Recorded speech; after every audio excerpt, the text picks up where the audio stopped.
महाराष्ट्रातील तमाम मुख्यमंत्री युवा कार्य प्रशिक्षण योजनेअंतर्गत माझे लाडके भाऊ आणि बहिणींसाठी गेल्या 6 महिन्यापासून प्रशिक्षण चालू होतं।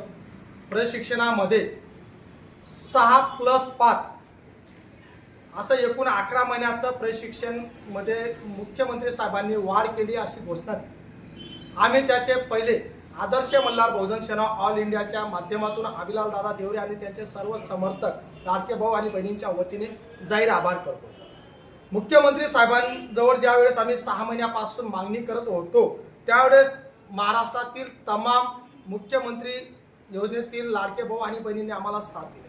विशेषतः सत्ताधारी आणि विरोधी पक्षाचे आमदार, खासदार, मंत्री यांनी साथ दिली। माननीय अजितदादा पवार यांना मी प्रत्यक्षात अभिलाल देवरे समाधानकारक चर्चा केली। त्यांनी दिलेला शब्द त्यांनी खरा ठरवला। त्यांनी आम्हाला 5 महिन्याची मुदत वाढ करून दिली।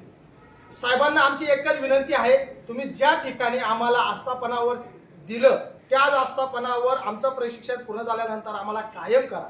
जर शासनाने कायम केलं नाही, आदर्श मल्हार सेनेच्या वतीने संपूर्ण राज्यामध्ये रस्ता रोको आंदोलन केले जातील आणि त्याच्यानंतर जर शासनाने दखल घेतलीच नाही तर अभिलाल देवरे तमाम 1,23,000 प्रशिक्षणार्थ्यांसाठी स्वतः सुट्रेपाडा गावामध्ये आमरण उपोषण करेल असं सर्व पत्रकार बांधवांच्या माध्यमातून विनंती करत आहे। शासनाने वाढवल्याबद्दल त्यांचा जाहीर आभार आणि तुम्ही सुद्धा आमचा संदेश शासनापर्यंत पोहोचवा असं विनंती करतो।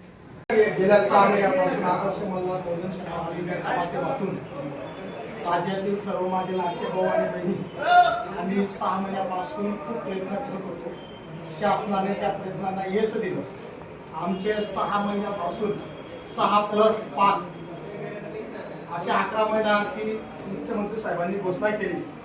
आम्हाला त्यांनी तात्काळ जी.आर. काढावा आणि दुसरी गोष्ट आम्हाला एकच विनंती आहे, आमची मागणी कायम करा अशी होती। आमच्या सर्व लाडके भाऊ आणि बहिणींना महाराष्ट्रातील तमाम 1,23,000 सर्व लोकांना शासनाने कायम करावं। त्यांना ज्या आस्थापनावर काम करत आहेत त्याच आस्थापनावर शासनाने त्यांना रोजगार उपलब्ध करून द्यावा असं तुमच्या माध्यमातून आम्ही विनंती करत आहे। आणि जे दिलं त्याच्यावर आम्ही आनंदी आहे म्हणून त्याचा आभार सुद्धा व्यक्त करतो। म्हणून साहेब तुमचा संदेश शासनापर्यंत पोहोचेल असं तुमच्या माध्यमातून मला अपेक्षा आहे। एवढे बोलतो।